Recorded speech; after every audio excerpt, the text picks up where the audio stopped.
Assalamualaikum warahmatullahi wabarakatuh. Selamat bertemu kembali. Semoga kita semua dalam keadaan sehat walafiat. Video tutorial hari ini kita akan mencoba mempraktekkan uji reliabilitas instrumen untuk tes pilihan ganda dengan Microsoft Excel. Untuk itu, sebelumnya kita harus tahu dulu konsep dasar reliabilitas. Yang pertama, menurut Aiken, sebuah tes dikatakan reliable jika skor yang diperoleh oleh peserta relatif sama meskipun dilakukan pengukuran berulang-ulang. Yang kedua, instrumen penelitian dikatakan berkualitas jika sudah terbukti validitas dan reliabilitasnya. 3. Uji reliabilitas dilakukan setelah item instrumen itu dinyatakan valid. Jadi yang diuji reliabilitasnya adalah item yang valid, yang tidak valid kita singkirkan atau kita hapus. Untuk pengujian reliabilitas tes pilihan ganda atau multiple choice, ini merupakan tes dengan skor butir berbentuk dikotomik. Dikatakan dikotomik karena penilaiannya 0 dan 1. Adapun rumus yang digunakan untuk tes pilihan ganda yang tepat adalah KR20. Rumusnya sebagai berikut. RI sama dengan N per N-1 kali varian total dikurangi sigma PG per varian total. RI merupakan koefisien reliabilitas yang dicari. N banyaknya butir, P proporsi jawaban yang benar, Q proporsi jawaban yang salah. ST kuadrat adalah varian skor total. Oke, contoh penggunaannya. Misalkan seorang guru memberikan skor kepada anak didiknya yang diberikan soal tes sebanyak 15 item dengan ketentuan setiap item tes yang dijawab benar diberikan skor 1 dan bila salah diberikan skor 0. Dari contoh ini kita akan sajikan data hasil skor yang diperoleh dalam tabel berikut ini.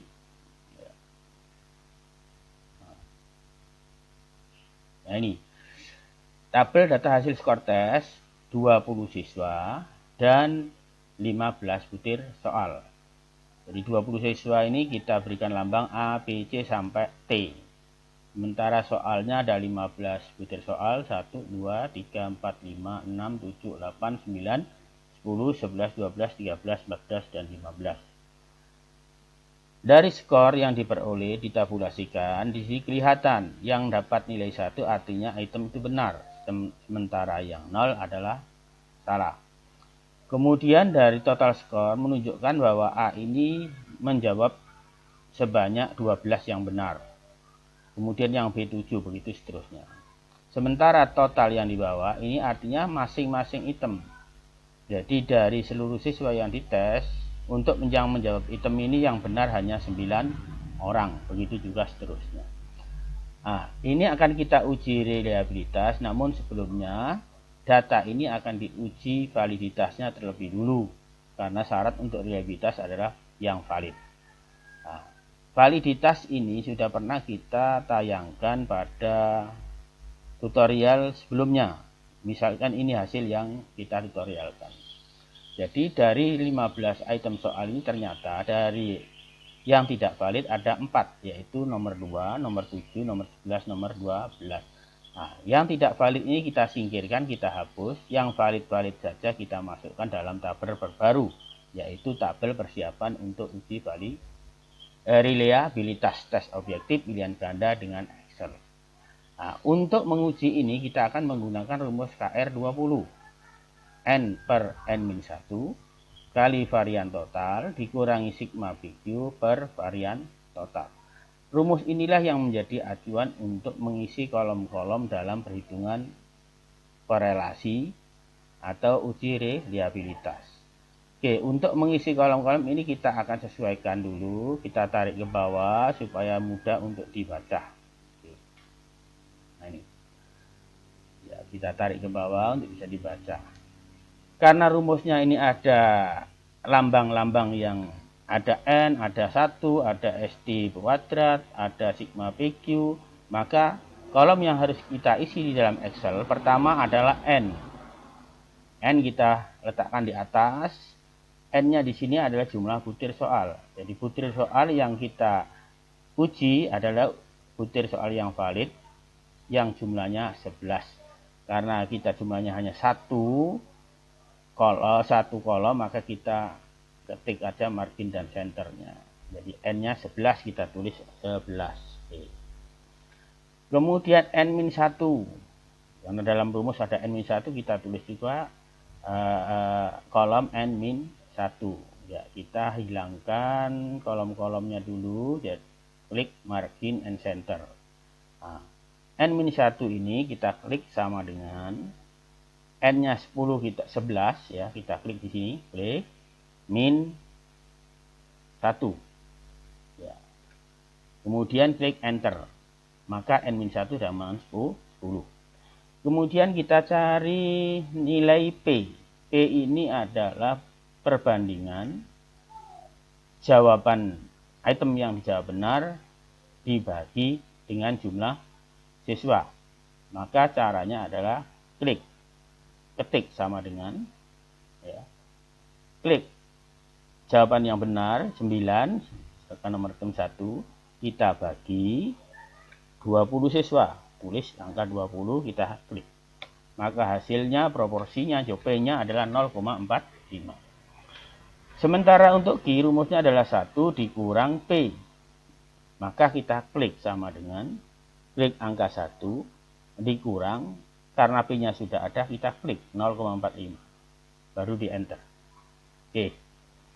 Kemudian PQ kita isi juga. PQ adalah P kali Q. Maka kita klik sama dengan P-nya sudah ada, kita klik, kali kita klik tanda bintang, baru diklik Q-nya.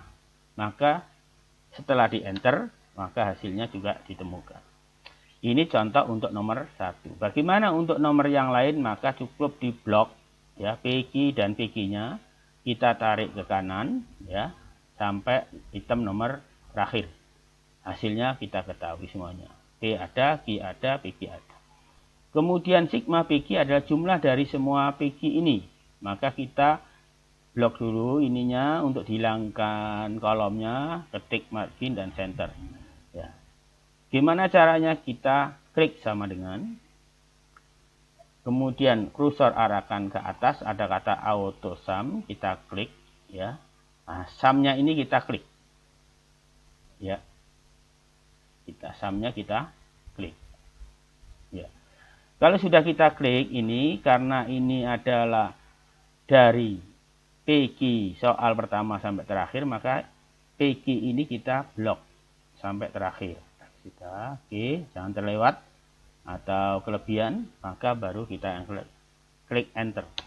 Hasilnya adalah sigma PQ-nya 2,7375. Kemudian untuk varian total, ini juga kita hilangkan dulu dengan klik margin dan center. Ya, rumusnya kita ketik sama dengan, kemudian ketik varian, ya ini muncul. Maka yang disebut varian var ini kita klik 2 kali. Ingat, ini var yang ada tulisan var, kita klik 2 kali. Ya, karena variabel total, maka yang diklik adalah skor totalnya. Ya, dari siswa yang pertama sampai ke 20. Ya, oke. Jangan kelewat atau tertinggal atau kelebihan. Oke. Kalau sudah, baru klik enter. Maka sudah menghasilkan. Ya, kita besarkan hasilnya ya, supaya ketahuan kita. Ya, begitu juga yang sigma PQ juga kita besarkan. Ya. Setelah itu baru kita cari KR20-nya. Nah, ini kita hilangkan dulu kolom-kolomnya, ketik margin dan centernya. Ya. Nah, kita lihat di rumus sudah kelihatan. Untuk KR20 rumusnya adalah NN+-1 kali varian dikurangi sigma PQ per varian. Maka klik dulu sama dengan, kemudian ketik buka kurung, Kemudian masukkan nilai n-nya 11, klik di sini. Nah. Kemudian dibagi, kita beri tanda bagi, dibagi n-1, n-1-nya sudah ada, klik aja nomor 10, angka 10 ini, ya. Baru tutup kurung. Kemudian kali ini harus kita klik tanda bintang. Mulai lagi buka kurung. Kemudian setelah buka kurung ada tanda varian total itu ini. Oke, klik di sini. Kemudian dikurang sigma PQ sudah ada, klik juga di sini. Baru tutup kurung. Setelah itu dibagi, ini dibagi varian. Bagi varian berarti klik varian total. Oke. Selesai, maka ketik enter. Oke. Jadi KR20 atau RI-nya sama dengan 0,86056183. Apa artinya ini? Hasil inilah namanya hasil uji reliabilitas. Reliabilitas tidaknya kita bandingkan dengan kriteria sebelah kanan ini, kita tarik lagi. Jadi 0,86 ini letaknya di mana? Oh, ternyata letaknya di antara 0,70 sampai 0,90. Artinya keterangannya atau artinya tinggi. Nah, maksudnya item ini mempunyai reliabilitas yang tinggi. Kalau sudah memiliki arti reliabilitas tinggi, maka item yang diuji ini bisa kita gunakan untuk sebagai instrumen penelitian yang sesungguhnya. Oke, terima kasih. Mudah-mudahan dapat dipahami semuanya, bisa diulang-ulang. Ya. Maka untuk tutorial selanjutnya nanti kita juga akan bahas tentang uji validitas dan reliabilitas dengan menggunakan program SPSS. Terima kasih. Assalamualaikum warahmatullahi wabarakatuh.